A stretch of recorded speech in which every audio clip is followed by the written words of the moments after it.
Ready to strengthen your reading comprehension? Take a listen. You've seen this scene a million times in movies, right? The prosecutor thinks they have a slam dunk case. They've got the smoking gun, everything's pointing to a conviction, and then the defense lawyer stands up, says a few magic words, and suddenly that crucial piece of evidence gets thrown out. The whole case just crumbles. And you're probably sitting there watching, thinking, wait, what? How is that fair? It feels like some kind of frustrating legal loophole, a technicality that lets a guilty person walk free. But what's really going on there? Well, that's exactly what we're going to break down today. So here's our game plan. First, we'll nail down what a motion to suppress actually is. Then, we'll get into the why, the constitutional rights that this whole idea is built on. After that, we'll walk through the process of how a judge actually makes the call. And finally, we'll look at the huge ripple effect these decisions can have. All right, first things first, let's get a really clear handle on this powerful legal tool. Okay, so a motion to suppress is basically the defense lawyer raising their hand before a trial even gets going. They're making a formal argument to the judge that says, hey, hold on, this evidence the prosecution wants to use, it wasn't obtained legally, and you cannot let the jury see it. It's all about asking the court to block or suppress that evidence.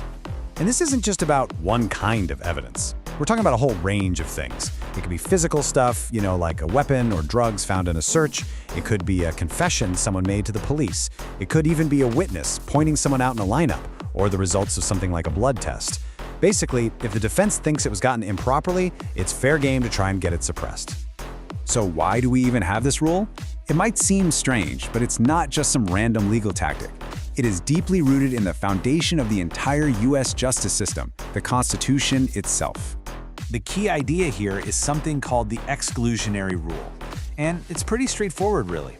This rule says that if evidence is collected in a way that violates someone's constitutional rights, it generally can't be used against them in court. You might have heard the phrase, fruit of the poisonous tree. If the tree is tainted, so is the fruit. And this whole concept exists to give real teeth to some of our most basic rights. We're talking about the Fourth Amendment, which protects you from police searching your home without a good reason. The Fifth Amendment, which gives you the right to remain silent. And the 14th, which guarantees everyone due process. The exclusionary rule is what makes sure these aren't just empty words on a piece of paper. So it all boils down to how the evidence was collected. For instance, if the police search a car without a valid warrant or what's called probable cause, any evidence they find can probably be suppressed. Same goes for a confession. For it to be legit, it has to be voluntary, and the person has to be told their Miranda rights. If they were forced to confess or never told they could have a lawyer, well, that confession could get tossed right out. Okay, so we know what it is and why it exists, but how does this actually play out in a real case? Let's walk through the steps from filing the motion to the judge making a final call. It's a pretty organized three-step dance. First, the defense team officially files a written motion. They lay out exactly what they want thrown out and the legal reason why. Step 2 is a special hearing. And what's super interesting here is there's no jury. It's just the judge, listening to the lawyers from both sides argue their case, and maybe even hearing from witnesses like the police officers involved. Then finally, the judge decides, was this evidence collected by the book or not? Now you might be wondering, who has to prove what in that hearing? Well, it usually starts with the defense. They have to make a solid argument that a right was violated. But once they've done that, the tables often turn. The burden of proof then shifts to the prosecution, and they have to convince the judge that everything was done legally and the evidence should be allowed. All right, let's get to the last part, which is really the most dramatic. A judge's decision on one of these motions isn't just a small technical ruling. It can send massive waves through a case, changing everything. So, if the defense wins, it's simple but incredibly powerful. That evidence is suppressed. It's now off the table. The prosecution is legally barred from even mentioning it to the jury. For the trial, it's like that evidence never even existed. And the impact of this can be absolutely devastating for the prosecution's case. I mean, imagine their entire case hinges on that one confession or the gun found at the scene. If that gets suppressed, their case might just fall apart.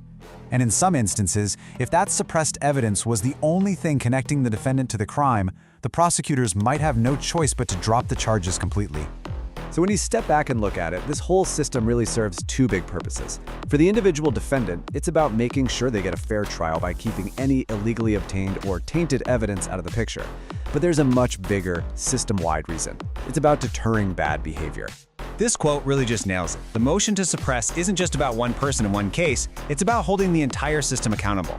It sends a very loud and clear message to police: if you cut corners, if you violate constitutional rights, then the evidence you find will be useless. It's a huge incentive to do things the right way. So the next time you see that dramatic courtroom scene, you'll know it's not just a plot twist. It's a reflection of a real, fundamental battle over our rights. And it leaves us with this huge, complicated question. Is this motion a vital safeguard that protects our freedoms from government overreach? Or is it a loophole that sometimes lets the guilty walk free and gets in the way of justice? The tension between those two ideas is right at the heart of our legal system.